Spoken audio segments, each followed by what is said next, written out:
नमस्कार दोस्तों। आज हम बात करेंगे रामायण के दो ऐसे भाइयों के बारे में जिनके बारे में आपने बहुत सुना और पढ़ा होगा। जिनमें से एक के पिता का नाम देवराज इंद्र तथा दूसरे के पिता सूर्यदेव थे, जबकि इनकी माता एक ही थी। दोस्तों, हम बात कर रहे हैं वानर राज सुग्रीव और उनके बड़े भाई बाली की। दोनों अत्यंत बलशाली थे और दोनों भाइयों में गहरा प्रेम था, पर हमें ये नहीं पता कि इनका जन्म कैसे हुआ।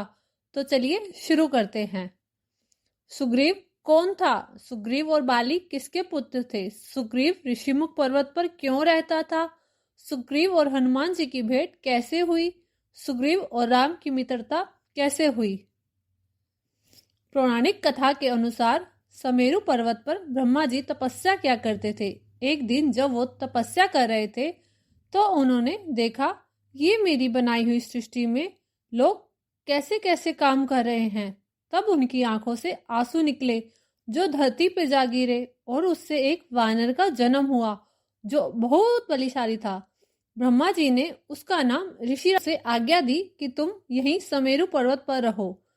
वो वानर बड़े प्रेम पूर्वक वहां रहने लगा और ब्रह्मा जी की पूजा करता। एक दिन उसे प्यास लगी और वह पास के तालाब में से पानी पीने गया। उसने पानी में अपनी परछाई देखी। उससे लगा कोई उसे मारने के लिए उसके पीछे खड़ा है। वो तुरंत तालाब में कूद गया। उसे पता नहीं था उस तालाब को श्राप था कि जो भी इस तालाब में डुबकी लगाएगा वो एक सुंदर लड़की बन जाएगा। जैसे ही वो तालाब से बाहर आया और एक सुंदर कन्या बन चुका था, वो पर्वत पर बैठे बैठे विचार कर रहा था। इतने में वहां से देवराज इंद्र निकले। उन्होंने उसको देखा और उस पर मोहित हो गए, जिस कारण उनका एक बालक हुआ जिसका नाम बाली पड़ा। और थोड़ी देर बाद वहां से सूर्यदेव निकले। वो भी उनका अनुपम सौंदर्य देखकर उस पर मोहित हो गए, जिससे एक बालक उत्पन्न हुआ जिसका नाम सुग्रीव रखा। अगले दिन वो युवती वापस ऋषिराज बन गया। तब वह उन दोनों को लेकर ब्रह्मा जी के पास गया और उनको सारा वृतांत सुनाया। तब ब्रह्मा जी ने उन्हें किष्किंधा का राज्य सौंप दिया। ज्येष्ठ होने के नाते बाली को राजा बनाया गया। दोनों भाई अपनी पत्नियों के साथ सुखपूर्वक जीवन यापन करने लगे। बाली अत्यंत बलशाली था।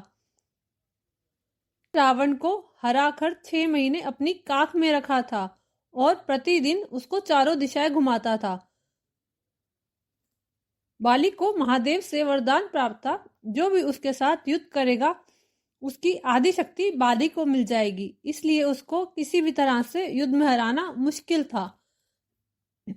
एक बार की बात है, बाली को दुबंदी का भाई मायावी अपनी पुराने किसी वैर के कारण बाली को ललकारता है। तब दोनों भाई युद्ध के लिए जाते हैं। मायावी एक गुफा में चला जाता है, जिस पर बाली सुग्रीव को कहता है, तुम यहीं बाहर रुको, मैं इसको मारकर आता हूँ। लगभग 1 वर्ष हो गया था। बाली और मायावी बाहर नहीं आए थे। एकाएक सुग्रीव ने गुफा में से रक्त आते देखा। उसे लगा मायावी ने बाली को मार दिया। सुग्रीव ने गुफा का एक बड़े पत्थर से बंद कर दिया और चला गया। कुछ समय बाद बाली वापिस आता है। देखता है सुग्रीव सिंहासन पर बैठा है और उसकी पत्नी भी वहीं है। बाली सुग्रीव से कहीं ज्यादा बलशाली था। बाली ने सुग्रीव को अधमरा कर दिया। सुग्रीव जान बचाकर ऋषिमुख पर्वत पर छुप गया, क्योंकि बाली वहां नहीं जा सकता था। बाली को श्राप मिला हुआ था, अगर वो वहां जाएगा तो मर जाएगा। सुग्रीव बाली के डर से कभी वापस नहीं जा पाया, जिस कारण सुग्रीव की संपत्ति और पत्नी दोनों पर उसने अपना हक जमा लिया। तब ऋषिमुख पर्वत पर सुग्रीव की मुलाकात हनुमान जी से हुई, जहां सुग्रीव ने हनुमान जी के साथ मिलकर अपनी एक सेना बनाई।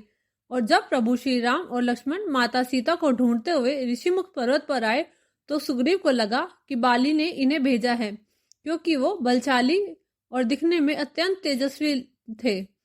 हनुमान जी के कारण ही सुग्रीव की मित्रता प्रभु श्री राम के साथ हुई। तब सुग्रीव ने सारी व्यथा हनुमान जी को सुनाई और हनुमान जी ब्राह्मण का रूप धारण करके प्रभु श्री राम और लक्ष्मण के पास गए और उनसे तरह तरह के प्रश्न किए। तब प्रभु श्री राम ने बताया, मैं दशरथ पुत्र राम हूँ और ये मेरा छोटा भाई लक्ष्मण है। तब उन्होंने बताया, रावण मेरी पत्नी सीता को उठाकर ले गया है। जिसको ढूंढते हुए हम यहाँ तक आए हैं। इतना सब सुनकर हनुमान जी अपने वास्तविक रूप में आए और हनुमान जी ने क्षमा मांगी। प्रभु, मैं आपको पहचान ना सका। प्रभु श्री राम ने हनुमान जी को गले से लगाया और तब हनुमान जी ने सुग्रीव से प्रभु श्री राम और लक्ष्मण को मिलवाया। तब सुग्रीव ने अपनी और बाली की सारी कहानी सुनाई और प्रभु श्री राम ने बाली को मारकर उसका सहयोग दिया और सुग्रीव को उसका राज्य और उसका पत्नी वापस मिल गए। सुग्रीव ने माता सीता को ढूंढने में प्रभु श्री राम का बहुत सहयोग दिया।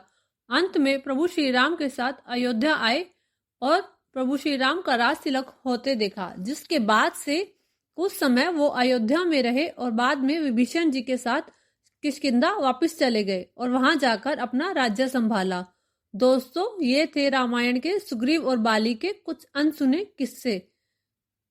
ऐसे ही एक एक करके हम आपको रामायण के सभी पात्रों से अवगत कराते रहेंगे। वीडियो अच्छी लगी तो वीडियो को लाइक करें और चैनल को सब्सक्राइब करना ना भूलें। धन्यवाद।